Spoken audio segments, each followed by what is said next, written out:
Hi guys, my name is Alethea. This is Gotcha Covered. Today I'm talking about all the biggest colors that are trending in fashion that you need to know about right now.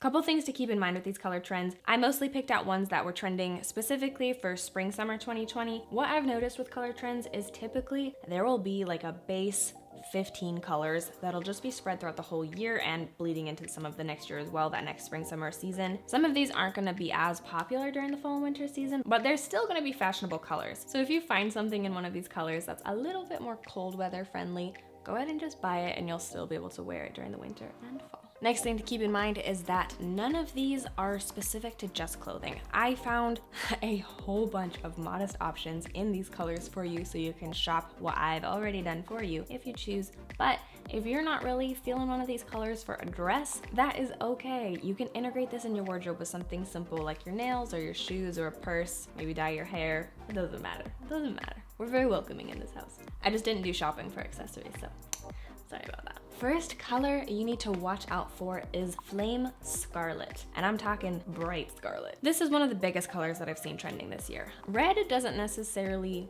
go out of style. It's always in fashion, kind of, but this year it's definitely making a full-on comeback. With this color, you're gonna want this to be the focal point of your outfit. Don't try to compete too many other colors with this. Just have a little bit more of a muted outfit and let the red do all the talking. Next color that is trending is Orange Zest. This is not necessarily that bright, punchy neon orange that I've seen kind of come in and out in the past couple of years. I'm not a huge fan of most oranges just because I think they're a little bit too almost neon-y, and I don't think that they're super flattering on most people. Some people totally pull it off, but I think the reason orange hasn't been as big of a color as I wish it could be is because a lot of times manufacturers go way too big with this color, but I think this year they kind of toned it down a little bit. So even though it's not as bright, it's still a statement color. Next color is yellow, but we're gonna update it for 2020 and call it Saffron. Yellow has been around for a minute and a half. So I'm not gonna act like this is a brand new color coming for 2020. Just all the fashion sites that I've been onto is just trying to repackage it and make it seem modern. It's not. Yellow has been around for a minute. So if you own a lot of yellow clothes, keep wearing the yellow clothes. It's still in fashion. This next color is being called Rose Brown, which I love and I think describes it perfectly. This isn't just a dark purple. It's a purple mixed with a brown, slightly muted. You don't want something that's necessarily like a bright royal purple. You want something that's a little bit more muted, which tends to be a trend with a lot of these colors. I think it is either a lot of muted colors and then a few really punchy ones. But for the most part, you're seeing basic primary colors just kind of chilled down a little bit. Speaking of chilled down, let's stop doing that. Like I said, a lot of these are chilled down, some of them are not. This next one is basically fuchsia, bright pink. Pow. While I am not a huge fan of this color personally, I think I tend to stay away from the really, really bright colors. I actually really like that pink is still sticking around as a very strong color in fashion. Pink really took over the fashion scene with that millennial pink back in 2016 and has kind of always had a rebirth every single year as a different shade of pink. So I'm coming to terms with the fact that pink is my favorite color. So I'm happy to see it here, even though it's not necessarily my favorite version of pink.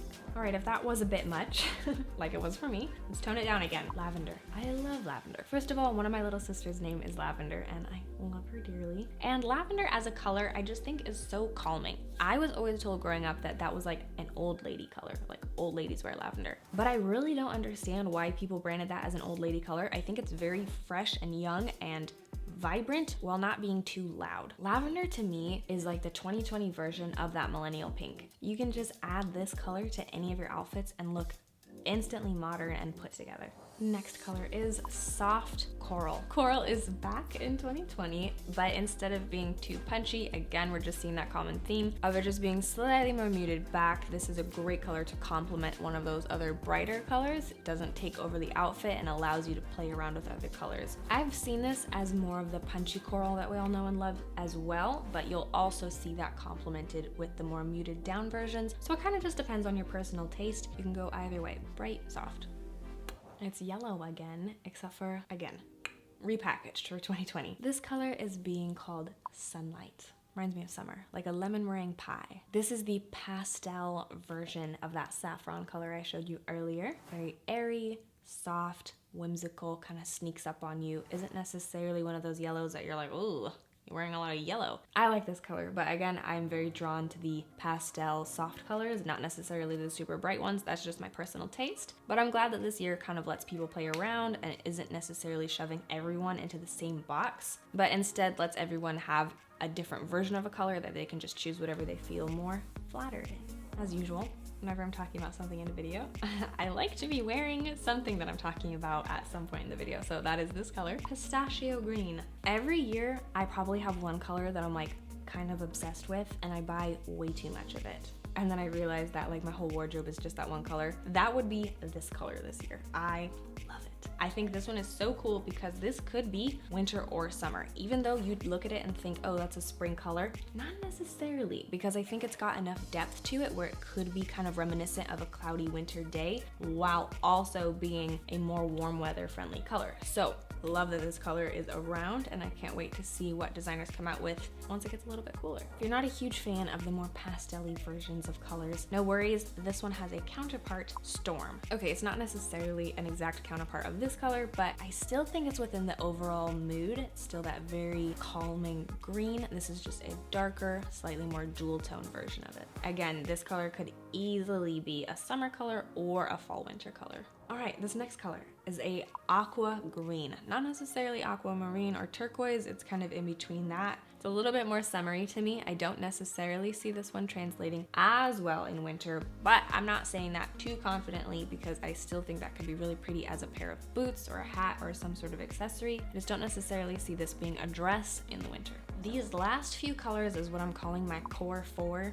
These are completely non-exclusive to any season. You can wear this early next year as well as pushing into the summer a little bit. These are all really good colors to invest in for your basics. A couple of shirts, these colors, a couple dresses, and then work around with that. All of these go with pretty much anything, and every single year in fashion, they usually have a base palette that they work with, and then they try to coordinate everything with that. These are those four colors, so pay attention. First color is Faded Denim. I don't want you to think about this color and think immediately like a light wash denim, meaning bleached. It's more of a worn in look, something that feels very homey, feels like you've owned it for several years, even if you haven't, or you bought it secondhand. It's not necessarily attention calling, which means that you can work with one of these other brighter colors that I've mentioned. This is the first amazing base color to have for all of your outfits. Next color, again, surprise, surprise, is another blue. Blues are never going to be out of fashion. I think denim has single-handedly made sure that blue will never be out. So next up on the color palette of blue is a dark wash blue. It's almost a perfect navy, but imagine they added a little bit of gray to it just to add a teeny bit of ambiguity. Next color is sand or clay. You'll find this color in a lot of very natural fabrics, think flax, hemp, cotton, something like that. Of course, tan is never really out, but I think the reason that it is coming back as a fashion piece is because people are just recognizing that they want things to feel a little bit more natural and a little bit more homegrown, you know? And this color definitely represents that. All right, last color that I want to talk about is white. Is that even a color? No, not really. It's like the absence of color. But so many designers this past spring, half of their show was just white clothes. Obviously, you don't have to do everything that a designer says, but you know me, I'm a fashion design major. I like to pay attention to what they're doing. So white's everywhere. This is not your typical button-down white shirt, even though it can be. This means that you can do an all-white pantsuit. You can have long white flowy dresses. This is not a exclusive office color anymore. This is a little bit more high fashion now. All right, that was all of the colors for 2020. Hopefully this was helpful for you guys. I love having some sort of direction to go on whenever I'm trying to buy new clothes. I hate the feeling of getting into a store and feeling like you don't even know where to start. Colors are a great place to start. Even if you're not necessarily buying the most trendy cut of something, if you're wearing a color that's in fashion, that'll immediately help you look put together. If you enjoyed this video, please leave me a big thumbs up, maybe subscribe if you haven't yet, and please of course comment below anything that you'd like to tell me, any of these trends that you're excited for, or new ideas that you'd like to see from me, or just whatever. Honestly, I love talking to you guys. So of course I put out fashion related content every single week, and I'll see you next time. Bye. You don't want it to feel like it's bleached. You want it to be something that was a gradual leakage of color. That's such a weird way to describe it. Okay.